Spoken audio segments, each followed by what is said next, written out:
Hi guys, I am Sarah with ECOM Launch Lab, and we're here with Jed Ellis, also on the ECOM Launch Lab team.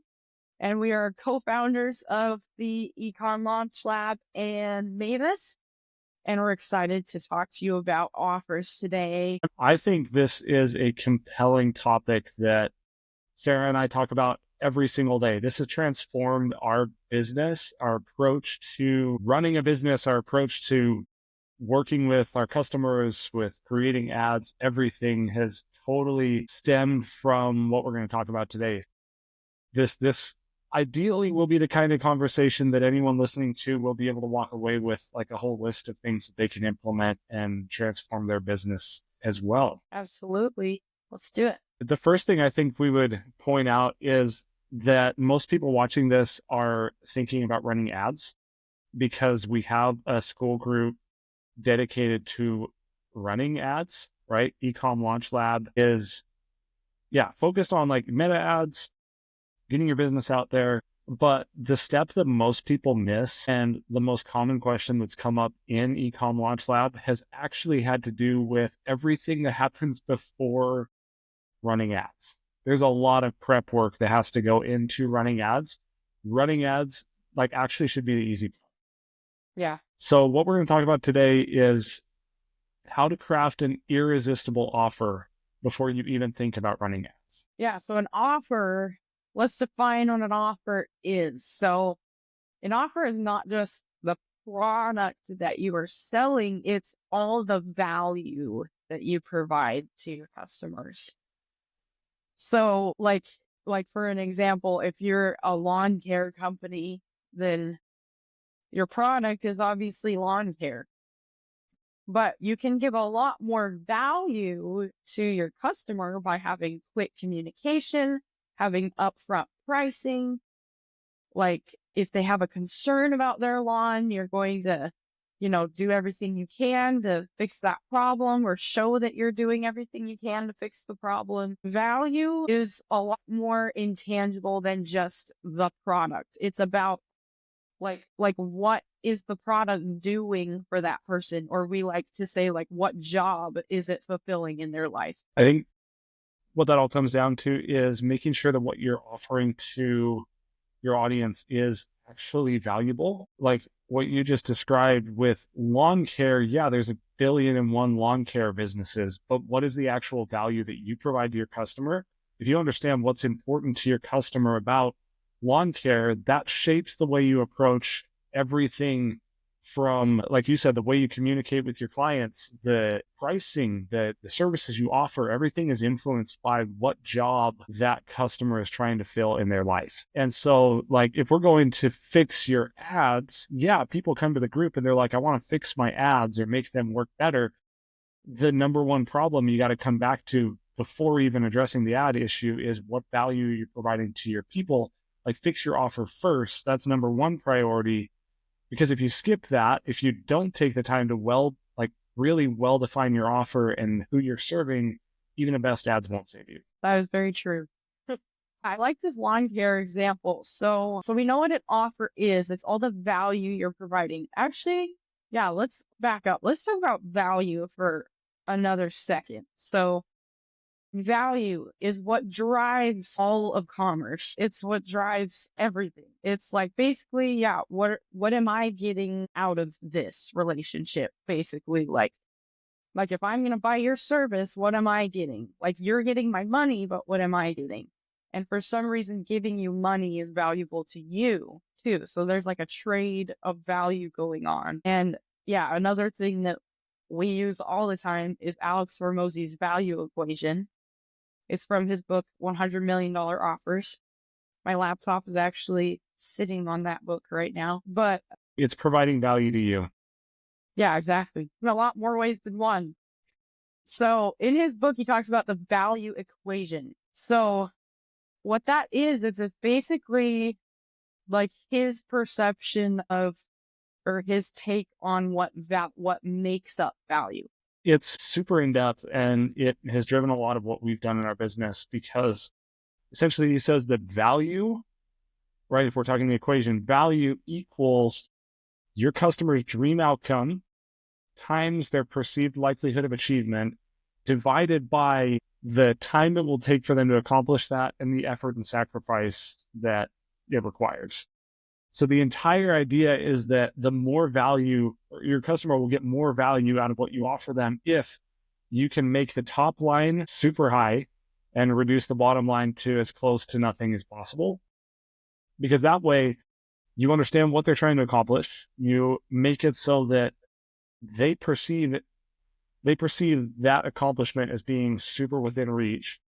And then everything below the line, like the time and effort and sacrifice required to accomplish that, is minimal, right? Like in an ideal world, for example, weight loss, right? If you sell weight loss services or personal training, obviously your client wants to get their dream outcome is like a shredded body or a six pack, whatever they're trying to get, Right. right? Lose Lose weight. weight, lose fat.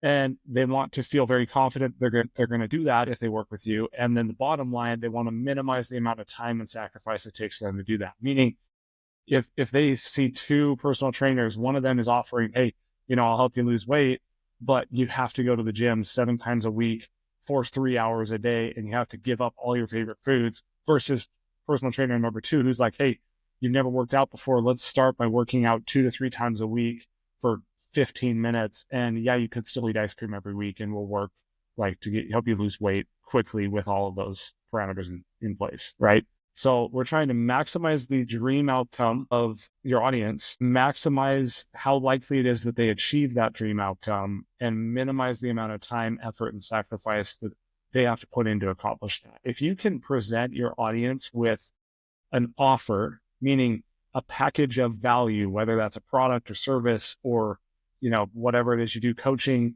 you can present them the entire package of your service and value, and it can do those things within that equation, then you've got to win. That's very true. If you can package your product or your offer in a way that does those things, they will perceive it as valuable. And honestly, it will be valuable. It's not just trying to trick people into seeing something as valuable. No, you are giving a lot of value.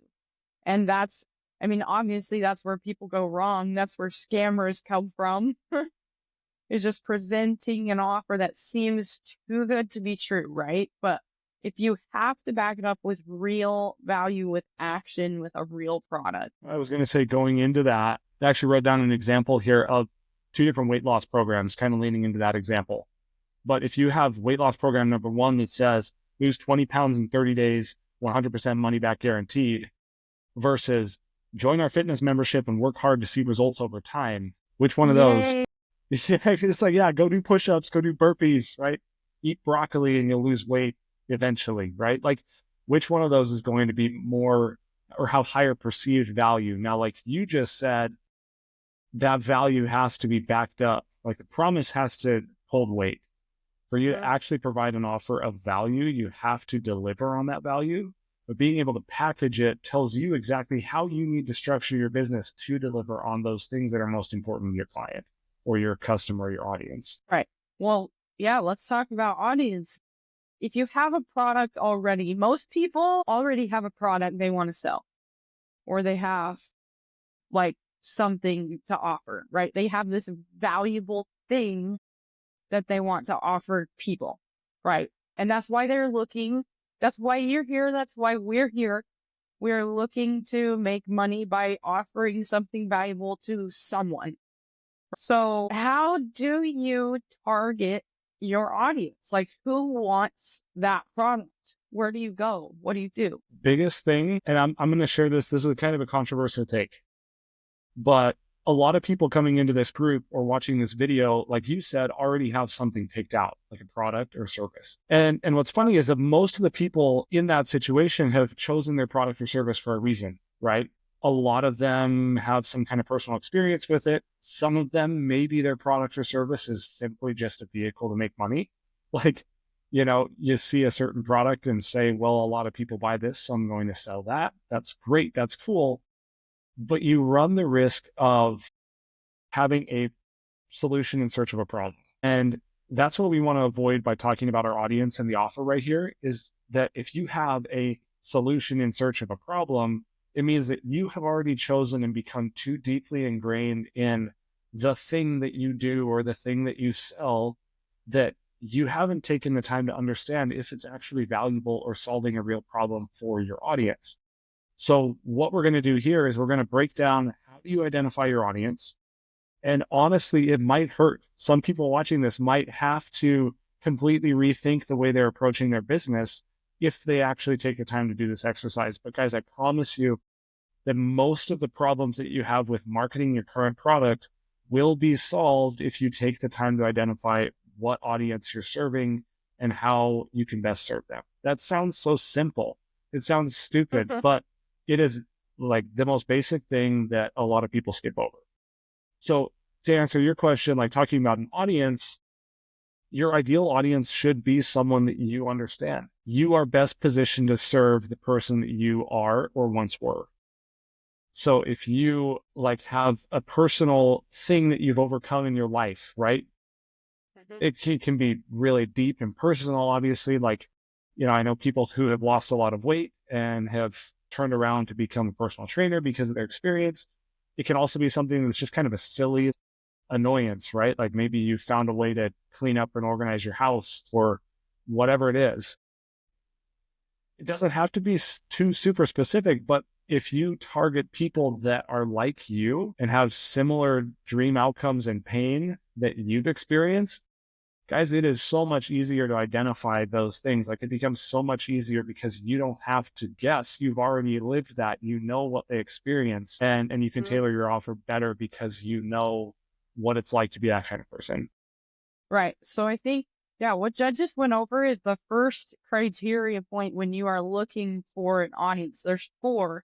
And the first one is massive pain. So if you have never been through the thing that your product is solving, how do you know if there's massive pain? Like it's it just is so much easier if you pick a problem that you have experience with.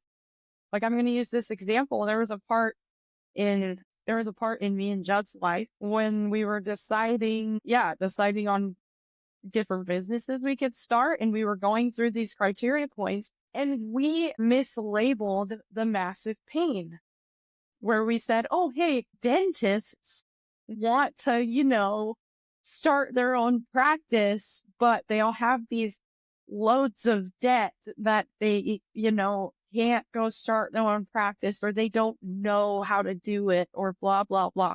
Like, we were like, yeah, we're going to help dentists start their own practice, but we are not dentists. We have no background in that whatsoever. So it's just like we were just labeling some pain that wasn't. It took us having some conversations with a few dentists. It didn't take us very long to figure out that this wasn't even a pain. But like every dentist was like, no, I don't even want to start my own practice. And if I did, I would just go inherit it from some older dentist. And we're like we had no idea. Just like, well, because like we came by it honestly because we were trying to just check off these boxes of, does this audience have pain? Are they easy to find? Like we're going, spoiler alert, there's other checkpoints here. But we mislabeled that pain because we had never experienced it. We're just like, oh, dentists have this pain, so let's go serve them.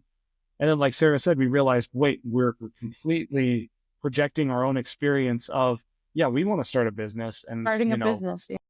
we have these issues that we've experienced starting a business, but a dentist who's been to school for 10 years and has very limited risk tolerance because of that, they're like, they're not going to go like risky start their own business. And so a dental business consulting business actually was kind of stupid, but it took us like 2 or 3 calls with a dentist to figure out this doesn't work. So to hammer that home, skip that step, pick an audience that you understand who has been through the pain that you've been through, and that'll be way easier. Way easier. So yeah, pick a problem that you want to solve. Honestly, yeah, like we said, it's way better to pick a problem that you want to solve and then pick your product. But a lot of people do it backwards. They pick a product and then are like trying to force it onto a problem. I'm not saying that products don't solve problems. You just have to make sure you're marketing to the right people and that you understand their pain. So that's the first criteria point, is massive pain. The second one is easy to find. So this refers to, how do you find your audience. You can't, like, how many people are on the earth? I don't even know. Billions, like billions of people could buy your product. But how many of them actually want it? Are they easy to find? Do they congregate in the same area in person or online?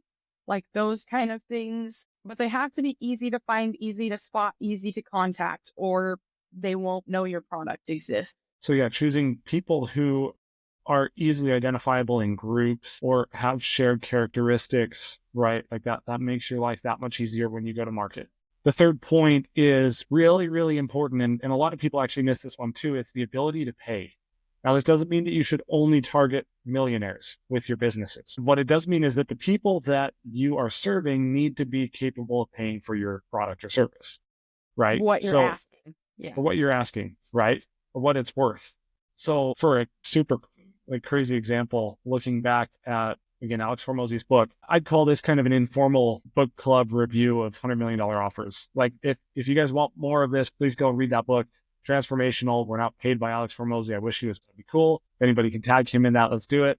But I mean, he shares the story of a friend of his who was creating is essentially like I'm going to butcher this here, but it was like a job resume prep business for unemployed people. And his friend was thinking through like, man, these guys have massive pain. They want to get a job.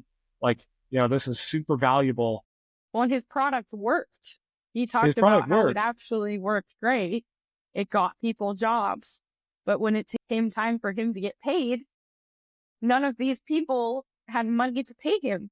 Because they're all unemployed, right? So, I mean, there are some of these obvious things that like, okay, well, yeah, obviously this audience does not have the capacity to pay exorbitant amounts of money for this thing, but they, it just limits the amount that you could charge your audience.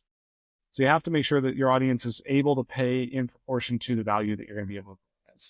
And the last point is a growing market. So you don't want to be picking an audience that is shrinking, right? Like newspapers.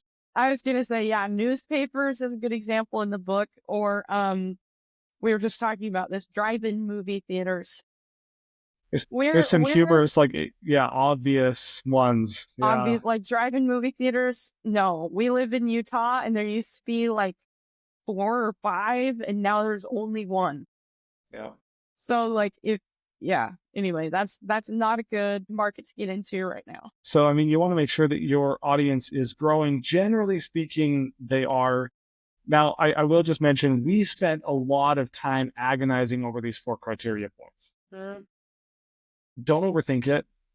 Don't take as much time as we did thinking about it. Just like if you can right off the top of your head say, yeah, my audience, they have pain, they're easy to find, able to pay, just go through it and make sure they check those boxes. But it's a really, really good, clear launch pad to make sure that your audience is someone that will get a lot of value from what you have to offer. And more importantly, that you will be able to understand what it is that they need. Right. And again, I would say the most important one is pain. Like if there is pain and you felt that pain, go for it. And and if it's something that like you've found a solution for, you want to find a solution for, like go all in. I'd say if you understand your audience, that is way more than most people.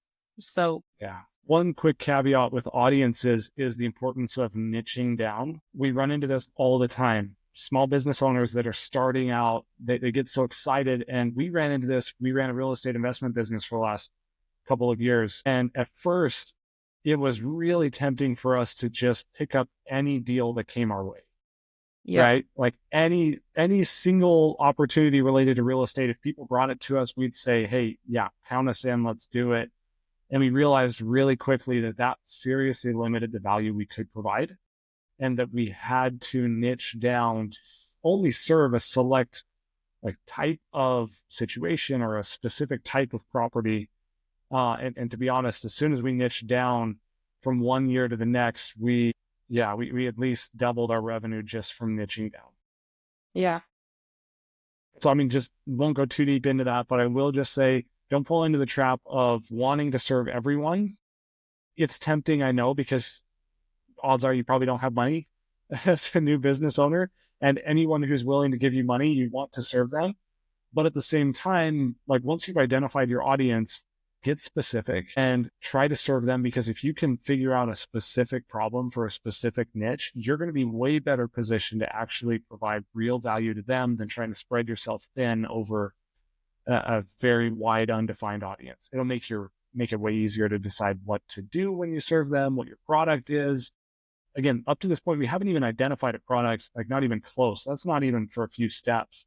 But by niching down your audience, it helps you get a much clearer idea of what they're looking for. I want to piggyback off of that, going into dream outcomes. So we talked about your audience. So they have massive pain, but what are they looking for?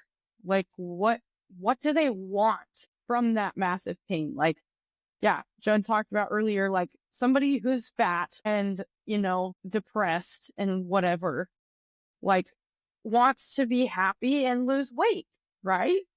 Like just that's how simple a dream outcome can be. It's just, I want to lose weight. I want to be happy. You do kind of want to get a little more specific. Losing weight is a better dream outcome than being happy. Is it?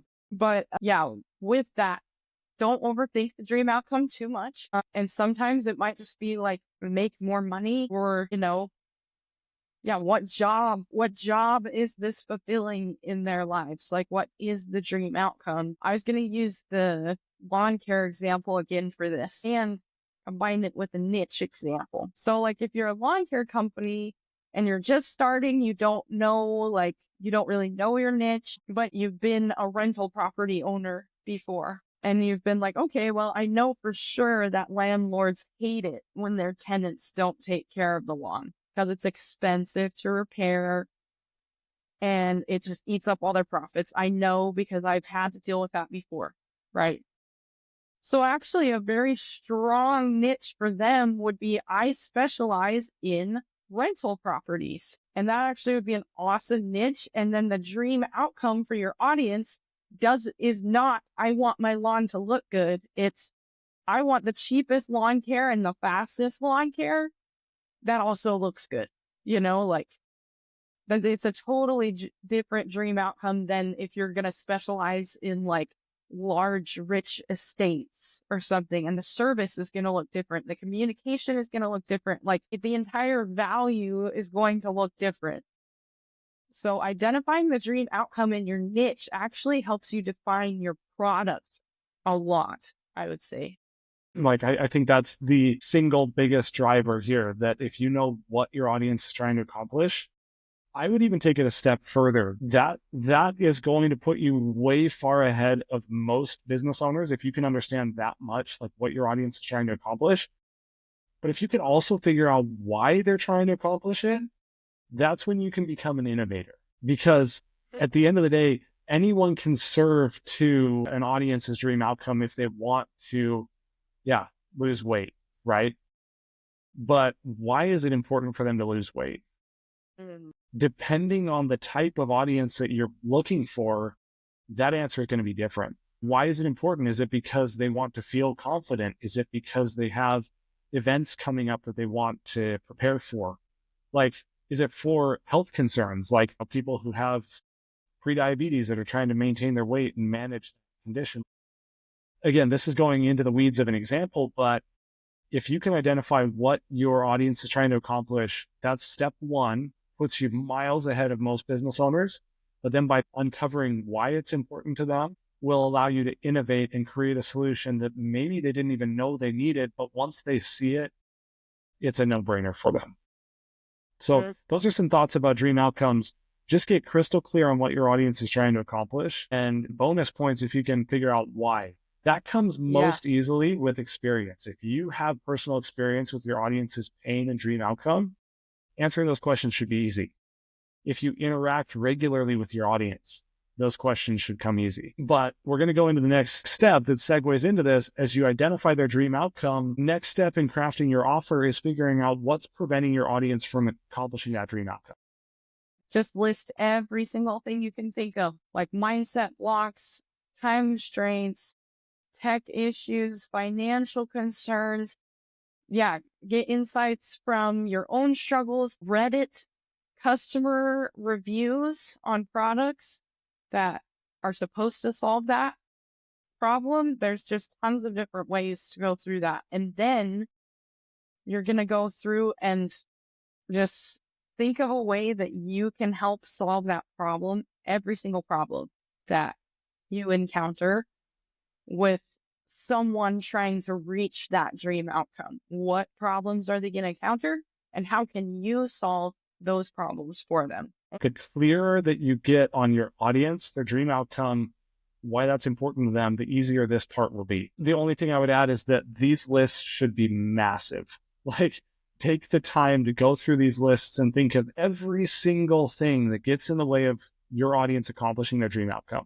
Again, these can be things like Sarah went over some examples, but they have a skill gap that they don't know how to do it. They don't believe they can do it. They're too busy. They don't know what software to use, or the current software that they're using is too buggy. There's a price issue. They think it's too expensive. Like, what are all the things? You should have a list of, like, I don't want to give you a number, but it should be massive.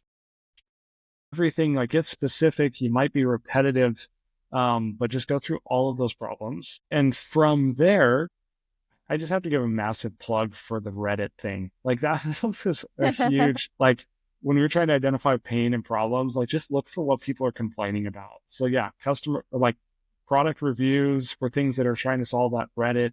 I just want to second that, because people are very open and honest on platforms like Reddit and customer reviews.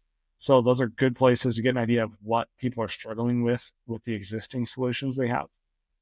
The only thing I would add to the next step, because now you have the list of problems, you need to list out all the solutions. Sarah touched on this, but one step further, guys, go through every single problem and list off everything that you could do to virtually guarantee that your customer overcomes that problem. This is where, in Alex Hormozi's book, he talks about, different ways you can make this list. I won't go into that too in depth right here, but the idea is, what is everything that you could do that if you did it, it would make it almost impossible for them to not reach their goal. Don't limit yourself to what's possible here. Don't limit yourself to what you are willing to do just yet. Just write out the whole list, right? So, for example, if you're trying to sell coaching, could you literally go and live with your client for a month and coach them on everything that they're doing? Yes. Is that practical? Are you going to do that? No. Should you write it on your list? Absolutely. Like, could you do one-on-one calls? Could you do group Zoom calls? Could you pre-record videos and put them up on a platform? Could you write a book? Could you do social media posts? Like, go through and brainstorm everything that you could do in as many different platforms as you can. Even if right now you're trying to break free from this solution solving, looking for a problem issue, set aside your current solution and just think of everything you could do hypothetically. We're going to narrow down the list in a moment. These can be things that you are willing to do, that are within your reach, things that are not. But having the whole list out there allows you to condense it down and brainstorm effectively. Yeah, totally. And then, like Judd just said, and then go through and think about, okay, which of these solutions is going to be the highest value from my customer's perspective, while being the easiest for me or really hard for me. You want to keep those really high value things that your customer thinks are high value, and the things that are really hard for you and really easy for you. And you can then decide what your offer is going to include. The more of those you include in your offer, the more likely people are to buy. The one caveat I'd throw in there is that at first, it's easy for individuals to get caught up in the trap of, I have to do this in a scalable way. Scaling, again, is a business buzzword that, again, if you're thinking right now, how do I make this scalable? Meaning, how do I do this for Forever. 500 clients forever? Yeah. The controversial take I'd give to that is, don't even think about scalability right now. Like, you don't even have any customers, or if you do have customers, you have very few. That's why you're watching this video.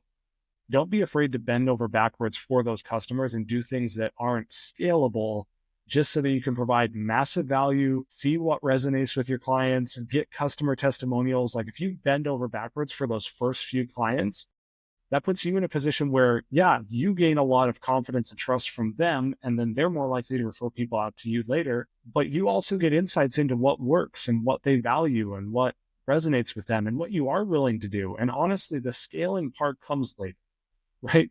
Like you'll get to a point where it's like, okay, I've reached my capacity. I can't do more. Now I can, refine the way that I deliver this value, but doing it in an unscalable way at first is going to put you miles ahead of everyone else. Yep. So I guess if we were to wrap this all up, focus on your offer. Almost just forget about your product. Forget about your product right now. If you come back to the product later, that's fine.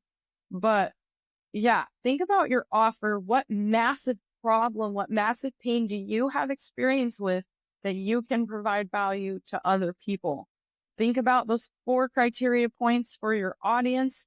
Don't get too hung up on them. Just make sure you have massive pain that you relate to.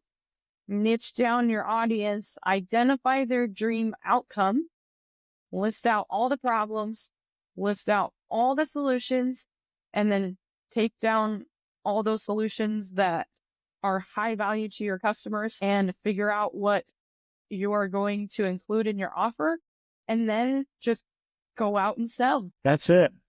Guys, I cannot stress it enough that if you take the time to nail your offer and understand your audience, ads will be easy. Marketing your thing will be easy because it will be a no-brainer.